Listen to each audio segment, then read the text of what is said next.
Welcome back to another episode of Caretaker Blues. Today I'm going to focus a little bit on anger and loneliness because I'm not sure if it's my anger that's making me lonely. So today I was walking the dog who wakes me up early to go do her business. And I'm walking outside and there's this lady snapping photos of me. And I live in a 55 plus community and there's no reason for her to be taking pictures of me. And the rage that built up inside me is just incredible because I just wanted to go up to her apartment and take her 75-year-old hand and give me the camera and smash it on the floor. But I didn't. I didn't do that. I calmly wrote an email to the president of her building asking her to tell that woman to no longer take photographs of me as I do not give permission for that. Anyway, so that's just like the tail end of my anger because, that's kind of this morning. This is 9 a.m. this morning, and that's what I'm dealing with, which is just not the way to wake up, but it's got nothing to do with that. Yesterday I went to play tennis, and let's go 2 days back. So 2 days back, my husband and I had, one of our great fights, which ended up with, not speaking. And maybe it's because I'm not working and there's no snacks in the house and I'm chocolate deficient. And I don't remember what the cause of the fight was, but I woke up the next morning prior to going out to tennis saying to him, listen, I'm going to go out and I'm going to go hit that ball and I'm going to relieve my stress and I'm going to come back and I'm going to apologize to you and I'm going to hope that we can start fresh because I don't want to go forward with this day and be so angry. So with that, I grabbed everything that I was taking to tennis, and I also grabbed these two shirts, men's shirts, because I'm in the middle of designing t-shirts, but to show these two guys that I was playing with and to see what their thoughts were. So I arrived at tennis early, at 9 o'clock, and the first gentleman gets out of the car, and he says, yeah, good morning, and he wasn't wearing a hat, and I made a joke about that. And I said, hey, I want to show you the shirt to get your opinion on it. So I took the shirt out and I put it on me and I showed him the logo and I said, is this too big? I said, would you want it more to the side? Is it too flashy? He's like, no. And then he gave me his suggestions. And then I said, listen, I have a few more minutes in the car and I'll be in a few minutes. The second guy shows up because we're playing mixed doubles. So the second guy shows up, and I did the same exact thing. I took the shirt out, and what do you think of the size? And he's like, I need an extra large. I was like, but what about the logo? I said, do you think it's too bold? He's like, look at the shirt I'm wearing. He's like, this is great. He's like, I would wear this. So it made me feel really good, really confident. And with that, I said, I said, oh, give me a second. I said, I'm just going to get my bag. And we started to walk in together. And as we're walking in together, yesterday was a big day in politics, which I'm not going to discuss politics on this podcast, but you'll kind of get the vibe of where I'm going. And the gentleman, yesterday was a big day, and the gentleman that I was walking with put his arm around me and pulled me in close and asked me if I was going down to Miami to give my boyfriend a kiss, and would I be hanging my big effing flag. And I was a little hesitant. I don't even know how to answer this. But I just, kind of joked around and let it go. So, then I get to the courts where the lady is standing and the two gentlemen are and we all, start setting up our stuff, and the discussion doesn't stop. Now, mind you, I was already emotional from the night prior, but I was ready to play. And so they start picking on me. They start picking on me about my political views, and they start, really hammering into me about this and that. And I said, listen, I'm starting to feel attacked, and I'd appreciate it if you'd stop. And, I started to walk to the courts with my racket in my hand, started to walk onto the court with the intention of playing, and they didn't stop. And then the woman said something that really just ignited me. And the next thing you know, I was like an F-bomb, pilot, just dropping them left and right. And I walked off the courts. And then I got into the car and I started crying. And I cried from we'll say 9:45 until 5:30 at night. And by 5:30 at night, the tears are dried, but the headache and the swollen eyes and the sadness. And of course, I had called my mother and upset her, and I'd called my brother, and I called my father, and I told my girlfriends, not dropping names or anything like that, but I just said, like, listen, this is what happened today. And, it was just unnecessary. And I just, am I at the point now of, I'm emotionally drained, so the anger is flaring to the point of not letting me find peace. I don't want to work, and I don't want to, I just want to hide. I just want to run. I just want to get on a plane and leave, and not even go to like my parents, or not go, just leave. I don't want to go to anywhere. Just, like get on a plane and go do yoga for the next 2 months, which it would be great. Amazing. Anyway, so that's what happened yesterday. But I feel like I am, my fuse is very short. I feel like I am, losing my ability to communicate without some sort of emotion, whether it's, like overexcitement or over hope or over anger or over, and I just, but I know that they initiated. I know that they had like that can of gaslighter, and they just kept, sparking it. And and then they were like, you're getting loud. I'm like, you're fucking right. I'm getting loud. I'm getting loud because you didn't stop when I asked you to stop. I politely said to you, stop. But, I think that this is all part of caretaker burnout. I don't really read a lot on caretaker burnout. I don't want to really get too much into myself. I don't want to, because I maybe it's a fear of wormholing, of getting lost inside this, of where I'm at right now. And I have such fear of the truth, that I just don't know what to do. I don't know what to do. But I do know that there is a part of it that I have girlfriends that reach out and I don't go out. And I have girlfriends that reach out and I don't take their calls. And then I talk on this device. I talk on this computer so that I don't have to go to a therapist. So do I need to be in a group? So that's what I did this morning. I started to reach out to organizations for groups, for caretaker groups, to see if I can talk to somebody and become a part of that.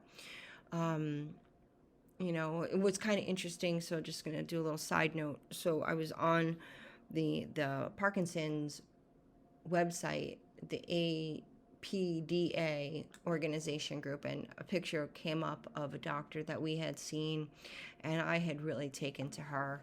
She's young, and she was just, kind of passionate, a scientist, and she was passionate about, my husband, and I love that. And now she's like the chief scientist of this organization, and I just sent her a note to say hello and to send her my warm wishes and blessings. I did that because, this is a journey. This is a journey of a lot of doctors that we're going to meet, and we have not had many doctors that I have connected with.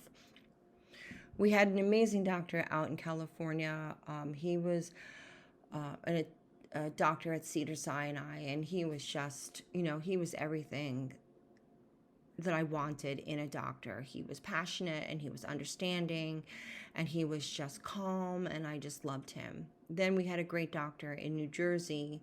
He was just, you could just see that he was very in his brain and just a thinker, and I just really loved him.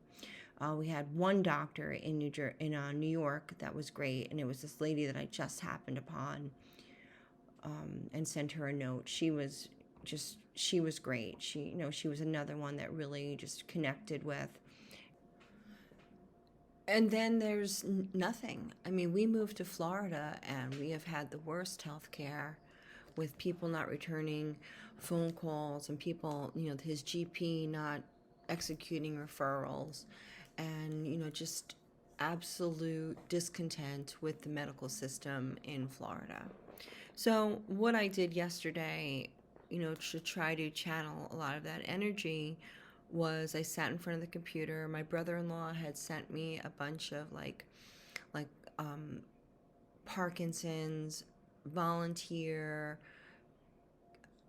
information, not like volunteer that I should volunteer, like volunteer people, ladies that are strategists. They're experts in Parkinson's and they can help, and that's what I'm really looking for right now. I am looking for help. I am looking to know that that I'm doing something right, because I'm just, again, like I say it 100 times, I'm so lost. But yesterday turned out to be pretty good because I actually spoke to people. I spoke to this one lady who she chairs like 7 or 8 different support groups a month. That was amazing. And then she made a recommendation for this organization about 20 minutes from me that does art and boxing and music therapy, and he could get into that. And then there was another lady I spoke to who, I mean, she was like, "You're really into this." She's like, "You're so far into this." She's like, "Do you want to speak?" I was like, why don't we take care of me first and get me all calm and, able to attend to him in a peaceful manner. And then I will speak. I said, then I can speak about this journey because it's just quite intensive. After all these phone calls I made, then another woman called me from an organization called PACE. Now, I've never heard of this organization called PACE, but it's the theory of it is an umbrella insurance that takes care of medicine caretaking, doctors, specialties, transportation, everything that you need. And it sounds great, but the problem is that I'm afraid. I'm afraid to relinquish so much control to one company.